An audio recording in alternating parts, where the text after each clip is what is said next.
Nabi Muhammad SAW adalah seorang nabi yang paling cinta dengan umatnya.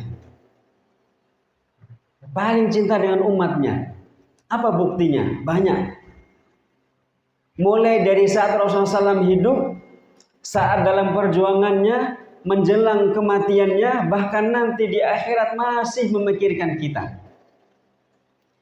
Bahkan sampai sekarang Nabi Muhammad SAW masih melihat, memantau kita.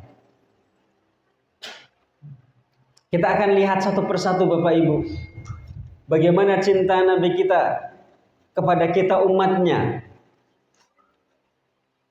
Nabi Muhammad SAW ketika dimi'rajkan oleh Allah ke langit, kemudian diperlihatkan kondisi neraka, kemudian diperlihatkan kondisi surga.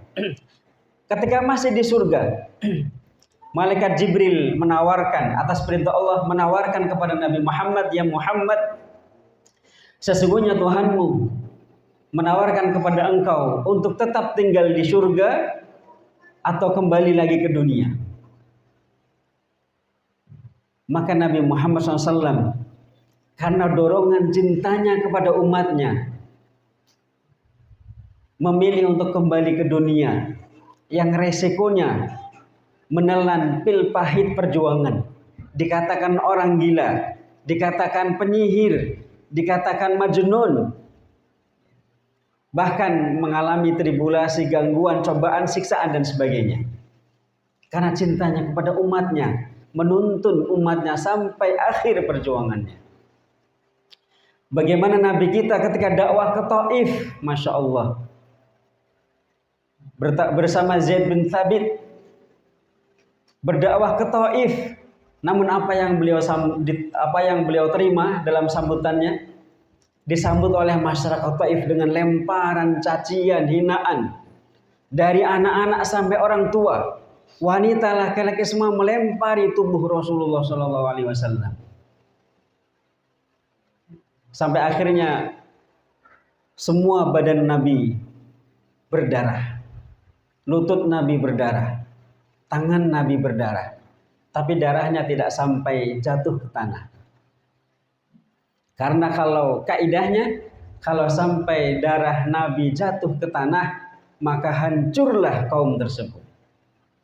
Seperti terjadi di perang Uhud, ketika Nabi bertempur dengan kaum muslimin melawan pasukan kafir Quraisy. Itu musuh Allah, musuh Rasulullah, musuh kaum muslimin. Namun ketika mereka melukai Nabi, memanah Nabi, menombak Nabi, menghujam Nabi dengan pedang, Nabi kemudian tidak mau darah jatuh sampai ke tanah. Ketika darah keluar dari dadanya, diusap darahnya di bajunya. Darah keluar dari tangannya, diusap di tangannya. Darah keluar dari kakinya, diusap di kakinya.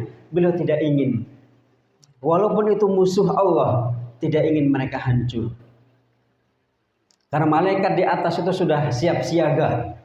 Kalau sampai darah Nabi jatuh ke tanah, maka hancur total seluruh kaum itu.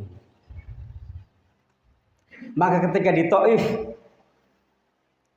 Rasulullah kemudian menepi di sebuah kebun kurma bersama Zaid bin Thabit. Turunlah malaikat penjaga gunung dengan muka amarah. Ya Rasulullah, izinkan kami untuk mengangkat bukit Uhud itu, akan kami jatuhkan ke penduduk kota Taif. Apa kata Nabi? Bentuk cintanya kepada umatnya, bentuk cintanya kepada mad'unya, jangan engkau lakukan wahai malaikat. Mereka melakukan itu fa innahum la ya'lamun. Mereka memperlakukan seperti itu kepadaku karena mereka tidak mengetahui apa yang mereka lakukan. Dan saya berharap mudah-mudahan dari tulang sulbi mereka, saya berharap keturunan anak cucu mereka menjadi orang-orang yang mencintai Allah dan Rasul-Nya. Dan sekarang kota Taif adalah kota yang mencetak para penghafal Quran. Itu berkat doa Nabi Muhammad Sallallahu Alaihi Wasallam. Dan terus cintanya Nabi kepada kita tak terbilang, tidak terbilang. Sampai ketika Nabi Muhammad SAW berada dalam kondisi sakaratul maut. Dalam kondisi sakaratul maut, apa kalimat yang didengar oleh Ali bin Abi Thalib?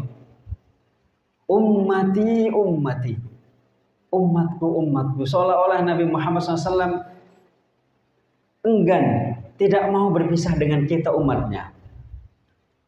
Tapi ini karena sebuah ketentuan Allah, takdir Allah, ajal. Maka ia harus menghadapi takdir itu. Ummati, ummati. Maka kemudian Rasulullah SAW meminta kepada Allah, ya Allah, berikanlah rasa sakit umatku nanti ketika diambil nyawanya. Maka tumpukkanlah kepadaku semuanya ya Allah, sehingga umatku nanti matinya tidak terasa sakit, tidak diijabahi oleh Allah. Namun Allah hanya mengijabahi separuhnya, setengahnya.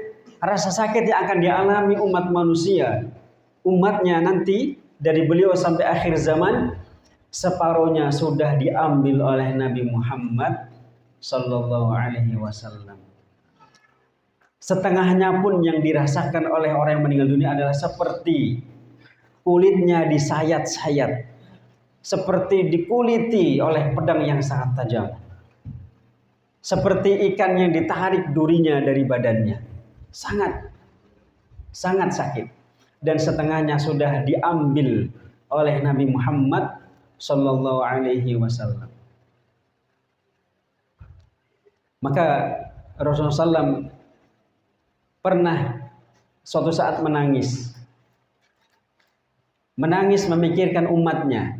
Maka didatangilah oleh malaikat Jibril atas perintah Allah untuk menanyakan kepada Nabi apa yang membuat beliau menangis. Dan Allah Maha mengetahui. Hai Muhammad, Tuhanmu menanyakan apa yang menyebabkan engkau menangis, hai Rasulullah. Aku ingin umatku diselamatkan dari fitnah akhirat.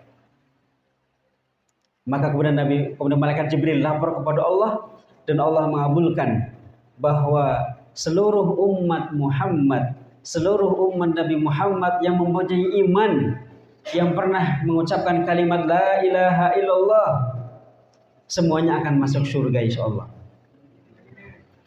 Jadi Bapak Ibu yang dirahmati Allah, semuanya kita di sini insyaallah calon penghuni surga semuanya. Amin ya rabbal alamin. Nabi kita pernah dalam sebuah hadis sahih mengatakan bahwa man qala la ilaha illallah khalisan min qalbihi dakhalal jannah. Barang siapa yang di dunia pernah mengucapkan kalimat la ilaha illallah khalisan min qalbihi dakhalal jannah.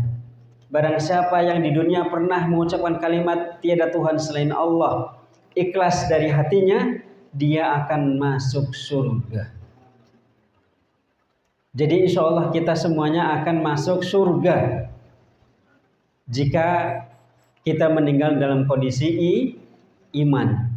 Makanya Allah Subhanahu wa taala tadi di awal pembuka ayat, di ayat pembuka di muqaddimah tadi, wala tamutunna illa wa antum muslimun. Allah berpesan, jangan sekali-kali kalian mati kecuali dalam kondisi muslim, dalam kondisi beriman, berserah diri kepada Allah.